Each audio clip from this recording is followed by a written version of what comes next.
ព្រះបន្ទូលព្រះសម្រាប់អ្នកនិពន្ធដោយអ្នកស្រី Dawn Muller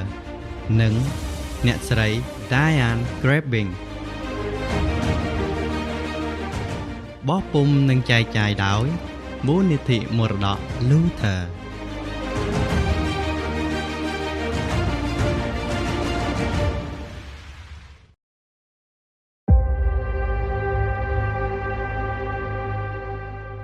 អមបាបិល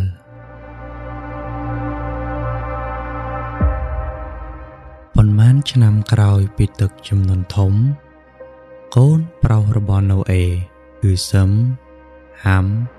និងយ៉ាផែតមានកូនប្រុសស្រីជាច្រើនកាលកូនប្រុសនិងកូនស្រីរបស់ពួកគេធំឡើងក៏បានរៀបការហើយមានកូនជាច្រើនថែមទៀត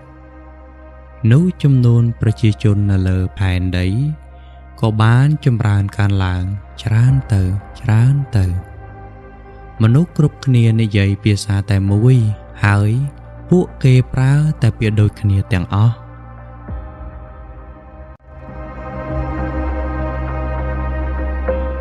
ជាច្រើនឆ្នាំកន្លងផុតទៅមនុស្សជាច្រើនបាននាំគ្រួសាររបស់ពួកគេផ្លាស់ទីលំនៅទៅភាគខាងកើតជាកន្លែងដែលពួកគេសាងសង់ទីក្រុងថ្មីមួយមនុស្សទាំងឡាយនោះនាំគ្នានិយាយទៅវិញទៅមកថាតោះយើងរួមគ្នាធ្វើដំអិតពីដីឥដ្ឋយើងនឹងប្រើដំអិតទាំងនេះដើម្បីសង់ប៉មដ៏ខ្ពស់មួយដែលអាចខ្ពស់ទៅដល់ផ្ទៃមេឃនោះយើងនឹងមានកេរ្តិ៍ឈ្មោះល្បីល្បាញដែលគ្មាននរណាហ៊ានប្រជែងជាមួយនឹងយើងឡើយយើងនឹងត្រូវគេចងចាំជានិច្ចថាជាមនុស្សដ៏អស្ចារ្យបំផុតនៅក្នុងប្រវត្តិសាស្ត្រមនុស្សជាតិនៅលើផែនដីនេះ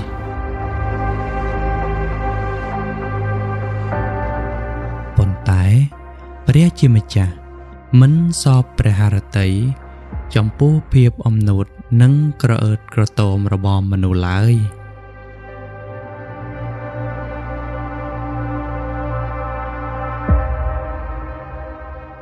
មនុស្សចង់លើកដំកើងខ្លួនឯងជាងការលើកដំកើងព្រះទ្រង់ក៏យាងចុះមកដើម្បីទតមើលទីក្រុងហើយនឹងប៉មដែលពួកមនុស្សជាតិកំពុងសាងសង់ទ្រង់ក៏មានបន្ទូលថាមើលមនុស្សជាតិទាំងអស់ជាពួកតែមួយក៏និយាយភាសាតែមួយ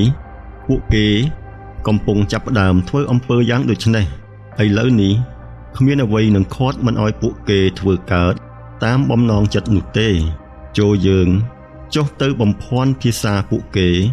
ដើម្បីកុំឲ្យពួកគេស្ដាប់យល់គ្នាបានទៀតហើយក៏ឈប់ធ្វើការរួមជាមួយគ្នាបានទៀតដែរដូច្នេះព្រះទ្រង់បានបង្ហាញប្រជាស្ដាទ្រង់កម្ចាត់កំចាយមនុស្សជាតិចេញពីទីនោះទៅកាន់គ្រប់ទិសទីលើផែនដីហើយពួកគេក៏លែងសង់ទីក្រុងដែលមានប្រាសាទដ៏ខ្ពស់នោះទៅ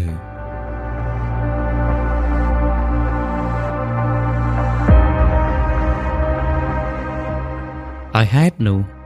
បានជាគេហៅឈ្មោះទីក្រុងនោះថាបាបិលដែលមានន័យថាការបំភាន់ឲ្យច្របូកច្របល់ពីព្រោះនៅទីនោះហើយដែលព្រះបានបំភាន់ភាសាមនុស្សជាតិទាំងអស់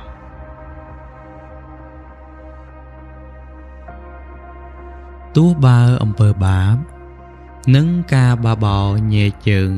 ចេញពីព្រះជាម្ចាស់និងមនុស្សដទៃទៀតតែទ្រង់បានចាត់ព្រះជាបុត្រានៃទ្រង់គឺព្រះយេស៊ូវឲ្យយាងមករងទុក្ខវេទនាទាល់តែសគត់រួចមានប្រជញ្ញរស់ឡើងវិញ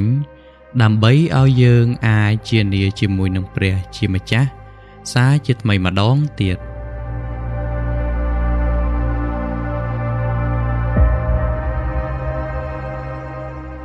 តាមរយៈសេចក្តីជំនឿលើទ្រង់រាប់ពាន់ឆ្នាំក្រោយមកព្រះវិញ្ញាណបរិសុទ្ធបានប្រទានឲ្យពួកសិស្សរបស់ព្រះយេស៊ូវនៅសមត្ថភាពដែលអាចនិយាយភាសាដើម្បីឲ្យមនុស្សលោកទាំងអស់ អាចឮអំពីសេចក្តីពិតថាព្រះយេស៊ូវជាព្រះសង្គ្រោះ